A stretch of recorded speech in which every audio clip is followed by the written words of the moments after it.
Bonjour, je m'appelle Julie. Je vais vous parler un petit peu de ce que je veux faire sur ce blog.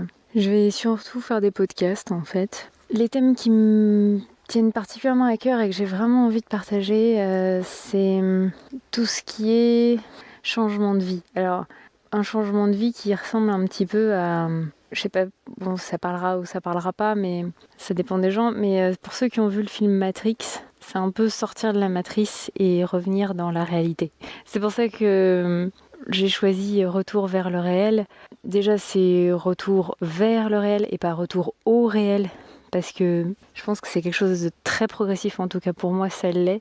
J'ai pas l'impression que ça va se finir de sitôt. C'est parce que c'est à la fois physiquement, avec son environnement, arrêter de vivre dans une vie hors sol, que ce soit au niveau du corps ou au niveau dans sa tête aussi. Donc je développerai beaucoup ça dans les podcasts que je vais faire. C'est un peu difficile à résumer, tellement ça recouvre de choses. Disons que c'est un peu plus que de passer du bitume des villes à la nature ou à la campagne. Enfin, à la nature, parce que beaucoup de gens vivent à la campagne finalement très hors sol aussi. Alors pas au niveau de leur corps, parce qu'ils sont plus en contact avec la nature, effectivement. Même si c'est une nature qui est peu existante, hein. Un arbre par-ci par-là, c'est pas vraiment la nature. Mais surtout dans leur tête. Dans leur tête, ils vivent finalement comme des citadins. C'est-à-dire ils vivent dans une maison très très à l'écart de tout ce qui se passe à l'extérieur et ils sont pas très en contact, enfin, peut-être un peu plus, mais pas tant que ça, plus en contact avec le réel, quoi. Donc, bon, la matrice, dans le film Matrix, c'est une image, qui peut parler de différentes manières. C'est pour ça que la façon dont moi je comprends ce film peut être très différente de la façon dont d'autres personnes comprennent ce film, et ça peut être très différent d'une personne à l'autre. Il peut y avoir mille façons de le voir. Moi, je sais que voilà, j'ai vécu à la campagne, après j'ai vécu à la ville, après je suis retournée à la campagne, maintenant je vis dans la nature et c'est complètement différent. Donc, je sais un peu de quoi je parle et ce chemin de retour vers le réel, je le vis au quotidien depuis des années et je pense pas que ça va se finir en 2 temps 3 mouvements. Donc c'est pour ça que je dis pas retour au réel, comme s'il suffisait d'appuyer sur un interrupteur pour passer d'une vie complètement hors sol à une vie dans la réalité. Alors une vie hors sol, une vie virtuelle, ou enfin une vie dans sa tête et dans un monde imaginaire. Il y a une série aussi, pareil, de science-fiction, parce que c'est souvent la science-fiction qui illustre bien. Enfin moi je suis sensible à ça. Après il y a d'autres choses qui illustrent très bien, mais moi je suis particulièrement sensible aux métaphores dans les œuvres de science-fiction. C'est Black Mirror, si vous avez l'occasion. Moi j'ai regardé que quelques épisodes parce que c'était quand même très très dur psychologiquement, tellement justement ça défonçait un peu des portes pour dire réveillez-vous, quoi. Mais du coup, ça y allait de façon extrêmement punchy, voire violente. Enfin, des fois, pour moi, c'était un petit peu trop violent. Mais j'ai trouvé que les messages et les métaphores étaient vraiment très bien trouvés et très très intelligentes. Donc, il y a notamment un épisode où ils vivent tous enfermés tout le temps dans leurs appartements. Les parois ne sont que des écrans en fait de télévision sur lesquels passent évidemment beaucoup de publicité, des choses comme ça, et le travail qu'ils font, c'est faire du vélo, quoi. Donc là on retrouve un petit peu ils pompent des Shadocks. Pour les plus anciens d'entre nous qui connaissent les Shadocks, ils pompent toute la journée. Enfin, en gros, ils brassent de l'air et ça sert à rien, quoi. Enfin, si, ça produit de l'électricité pour alimenter le vélo sur lequel ils sont, mais ça leur donne des points. Voilà, et c'est tout. Et en fait, il y a énormément de métiers, d'emplois ou d'activités professionnelles actuellement qui ne sont que pas plus utiles que de faire simplement un truc extrêmement répétitif et extrêmement inutile.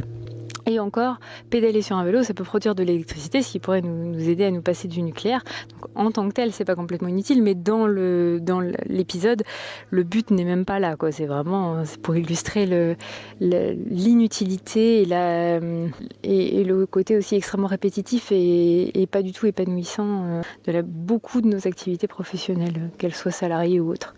Donc, moi, je viens de ça, comme tout le monde, quoi. Enfin, voilà, j'ai majoritairement grandi en France, donc depuis l'âge de 2 ans, donc voilà, j'ai grandi avec avec tout ça.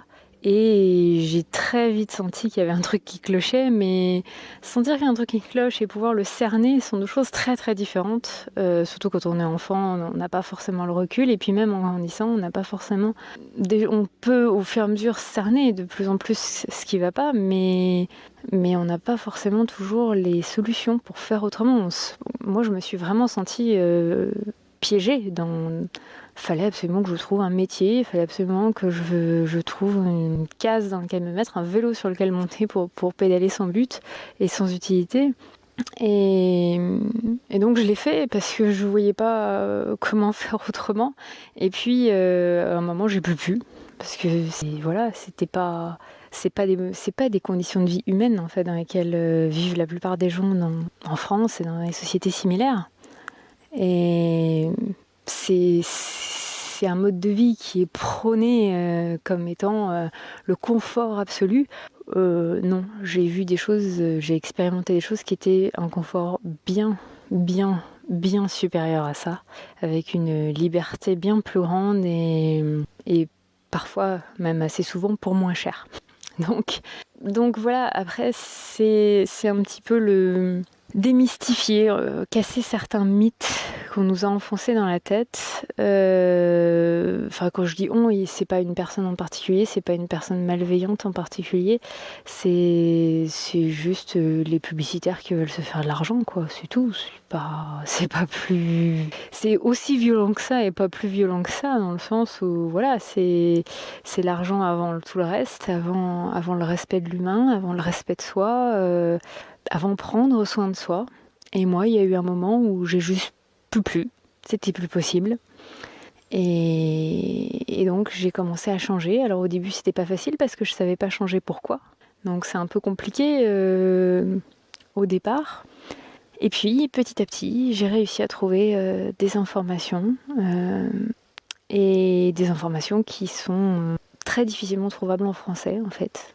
Parce qu'il y a beaucoup d'erreurs, beaucoup de mauvaises traductions, beaucoup de mauvaises compréhensions, beaucoup d'interprétations. Et je dis pas que c'est forcément de mauvaise volonté, pas nécessairement. C'est juste que beaucoup de choses viennent du monde anglophone et voilà, il y a eu des problèmes de traduction, tout comme il y a eu des problèmes de traduction sur d'autres choses par le passé dans l'histoire de l'humanité. Je veux dire, c'est un problème qui vient de loin. Et puis, il y a des gens aussi qui veulent pas que certaines informations soient vraiment transmises. Sans parler de théorie du complot, je suis pas là-dedans, mais qui veulent toujours, pour une question d'argent, se le garder pour eux, pour qu'il y ait qu'eux qui le vendent, quoi. C'est pas quelque chose de machiavélique ou de quoi. C'est juste quelque chose de très égocentré, quoi. Voilà, tout simplement. Je suis pas en train de parler de théorie du complot ou tout ça, c'est juste des circonstances qui font que les gens ils se disent cette information là, si tout le monde la savait, je pourrais pas la vendre, donc comme j'ai un peu que ça, j'essaie de me la garder pour moi. Donc c'est ce que je pense en tout cas, voilà, c'est mon opinion. Après on peut être d'accord ou pas d'accord. Moi, de toute façon, si je fais des podcasts, c'est pour donner mon opinion. Après, les gens, ils pensent ce qu'ils veulent. Et si déjà ça peut amener à réfléchir, même si la conclusion à laquelle cette réflexion mène est différente de la mienne, c'est très bien aussi. Des fois, c'est intéressant d'avoir des points de vue différents qui peuvent nous entretenir, nourrir notre réflexion, même si on arrive à une autre conclusion et qu'on se dit, non, telle chose qu'a dit telle personne, moi je pense pas que ça fonctionne comme ça, mais ça m'a aidé quand même à regarder ce problème-là sous un autre angle et à y réfléchir et arriver à ma propre conclusion qui me convient beaucoup mieux. Donc voilà.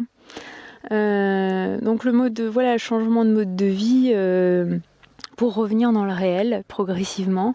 Donc ça implique effectivement, moi j'ai fait des changements de vie qui sont assez importants et qui sont pas encore complètement mis en place. C'est encore vraiment en cours au niveau de mon environnement.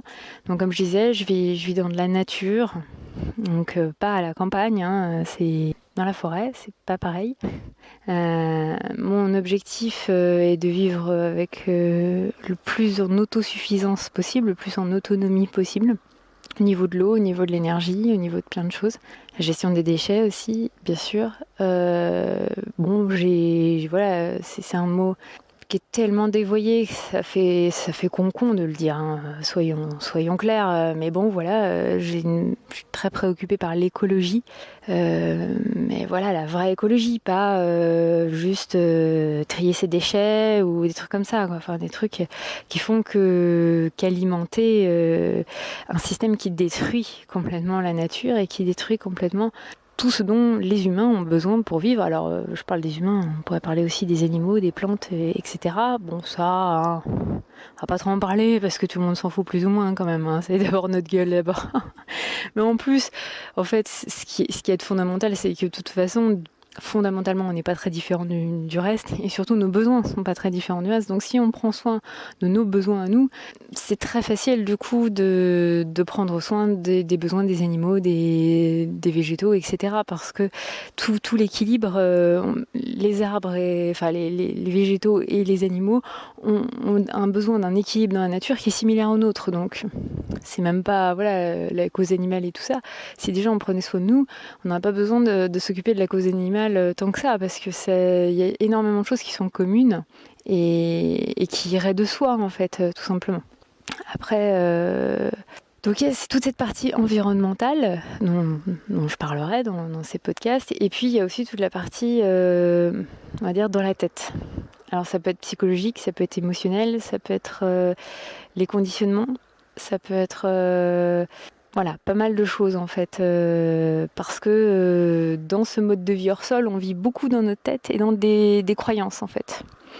On croit qu'on vit dans une société où il y aura toujours de l'électricité, toujours de l'eau potable, toujours de l'air potable, enfin potable, respirable, bon pour notre santé, je sais pas, l'air pur ou je sais pas comment on peut appeler ça. Et ça, c'est vraiment une croyance. Ça, c'est vraiment un film qu'on se raconte dans notre tête et qu'on se dit, ça, c'est acquis, on est en sécurité par rapport à ces sujets-là et il n'y a aucun problème. Donc, le retour vers le réel, c'est aussi arrêter de vivre dans sa tête et arrêter de vivre dans un monde imaginaire, en fait. Mais au mauvais sens du terme, parce que les mondes imaginaires, ils sont pas forcément négatifs, mais en fait, c'est de plus être en contact avec la réalité. C'est de croire que voilà, on aura toujours de la nourriture dans les supermarchés, qu'il y aura toujours l'électricité, qu'il y aura toujours tout comment cette société fonctionne. En fait, cette société fonctionne sur juste l'électricité nucléaire. Et donc, c'est vraiment un géant au pied d'argile. Et de croire qu'on est en sécurité, c'est pas vivre dans la réalité. Quand je parle de sécurité, au niveau de la nourriture, de l'air pur, de l'eau potable, même si, beaucoup de gens maintenant, enfin, ça se dit quand même maintenant que l'eau du robinet, elle est quand même pas hyper potable. Mais bon, c'est toujours mieux que le milliard d'êtres humains qui n'a pas accès du tout à l'eau potable. On est d'accord, c'est pas la même chose. Et donc voilà, c'est aussi être juste un petit peu les pieds sur terre, que tout un tas de choses existent pour l'instant, mais que c'est parfois vraiment, vraiment un géant au pied d'argile et que se reposer sur ça, c'est pas... C'est un peu comme croire au Père Noël, quoi. Ça va quand on est enfant. Il y a un moment, il faut grandir. Enfin, moi, je pense qu'il y a besoin qu'on grandisse tous. Beaucoup. Et vite. Donc, je vais partager tout ça au fur et à mesure de mes podcasts. Et puis, vous verrez, si ça vous intéresse, un petit peu les idées que je partagerai par rapport à tout ça. Et puis aussi, je parlerai beaucoup des conditionnements parce que ça, c'est quelque chose... Ça aussi, le retour vers le réel se fait très progressivement et même si je vois tout ce qui a déjà été fait, plein de conditionnements, plein de croyances fausses qui ont été induites par mon entourage ou par la publicité ou par la culture dans laquelle j'ai grandi et il y a encore du taf. Je redécouvre encore et encore et encore. Et je me dis, ah ouais, je pense avoir bien avancé, ce qui est vrai. Ça enlève pas ce que j'ai déjà fait, mais... Waouh, il y a encore du chantier, les enfants. Donc ça aussi, c'est un chantier intéressant pour pour sortir de ces croyances qui sont liées à notre éducation, à notre culture. D'autres cultures ont d'autres croyances, ce qui n'est pas mieux, parce que c'est pas remplacer une croyance par une autre, c'est remplacer une croyance par la réalité, en fait. C'est vraiment ça le but. Et ça, c'est chacun qui peut le faire pour soi-même. Moi, j'ai envie de partager des pistes de réflexion que j'ai rencontrées dans mes périples. Mais chacun chemine avec de façon personnelle, parce qu'on n'a pas tous les mêmes conditionnements, même si on en a forcément des sociétales qui sont communs même. Mais chaque famille a sa culture, en fait. Donc déjà, rien que ça, il y a des croyances... dont beaucoup parlent dans les on va dire dans les mouvements de développement personnel ou des choses comme ça, comme par exemple la croyance que l'argent c'est sale, ou des choses comme ça. Ou aussi des choses qui nous viennent de la religion, avec le corps, c'est tout ce qui est lié au corps, c'est impur ou sale ou ce qu'on veut ou machin. Donc il y a des choses dont on entend parler et qui sont déjà pas si faciles que ça à déraciner en nous, parce que bah oui, ce qui vient de la religion, ça fait pratiquement 2000 ans. Forcément, il y a un poids, même s'il est inconscient, même si tout ça, bah il est là, et c'est sûr qu'il y a des choses qui sont déjà pas faciles à déraciner quand on en entend parler, si on s'intéresse un peu au développement personnel ou choses comme ça. Et puis il y a beaucoup de choses aussi où les mouvements de développement personnel ne parlent pas du tout, ou très très très très peu. Moi j'ai mis des années avant, alors que je m'y intéresse beaucoup, j'ai mis des années à avoir des informations dans ces domaines-là, et pourtant des domaines qui ont des très grandes répercussions dans notre vie, et des domaines importants, qui sont pas un détail, parce que finalement, moi par exemple, la religion catholique, ça m'intéresse pas.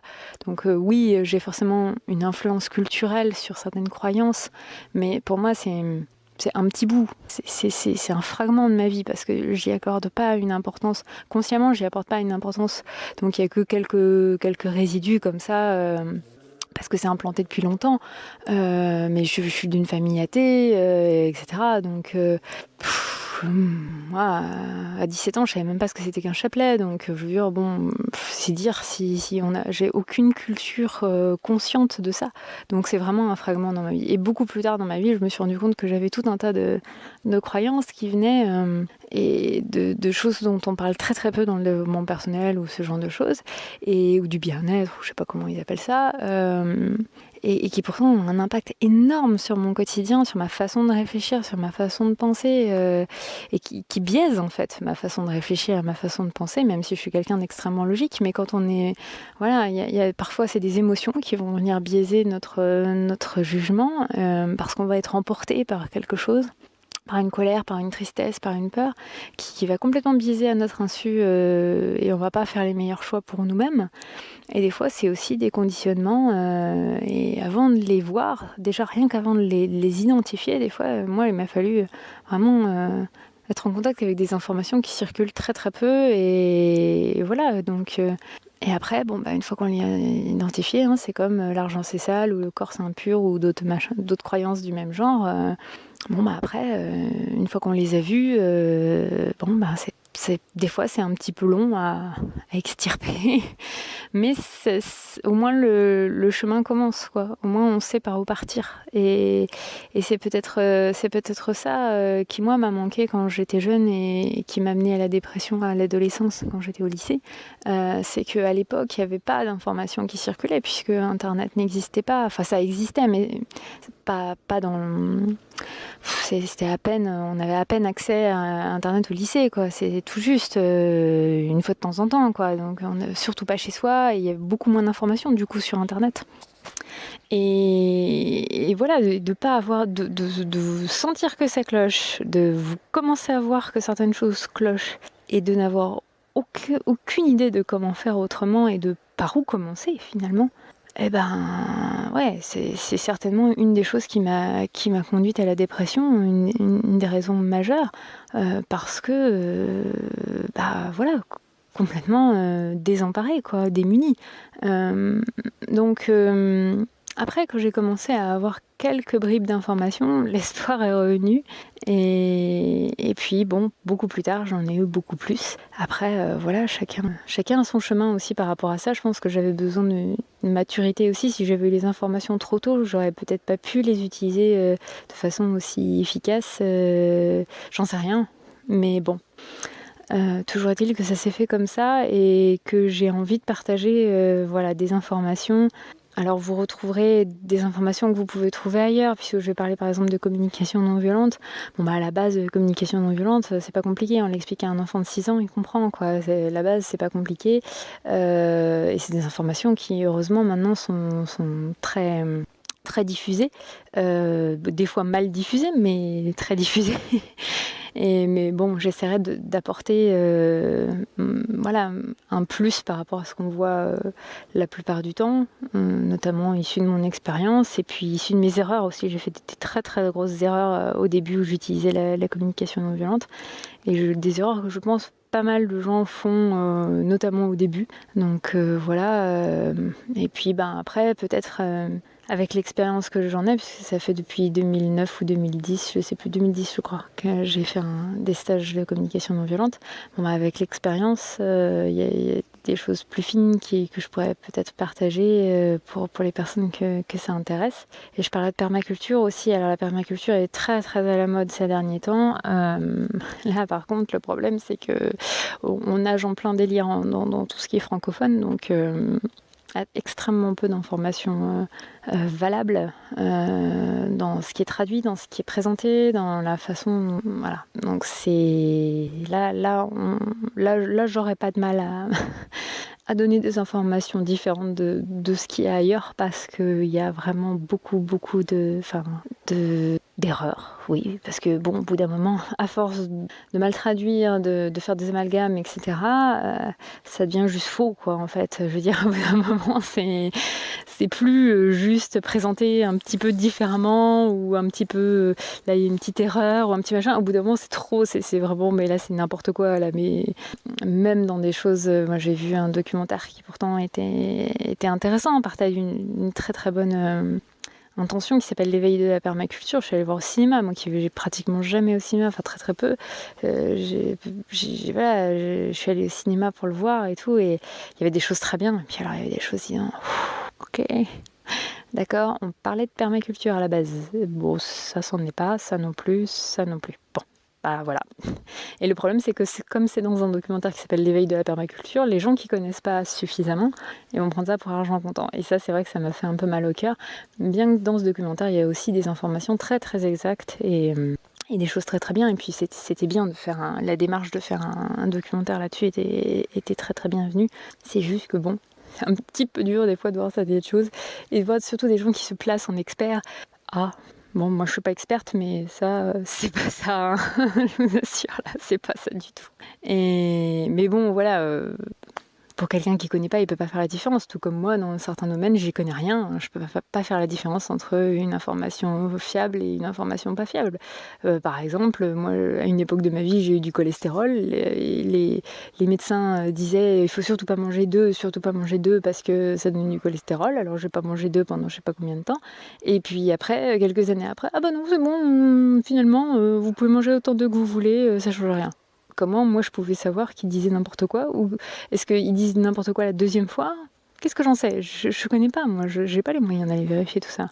Donc c'est ça qui est compliqué avec les informations qu'il y a maintenant, c'est qu'il y en a énormément, et il y en a énormément des fausses, énormément des vraies, et quand on n'est pas expert, et on peut pas être expert dans tous les domaines, quoi, c'est très compliqué.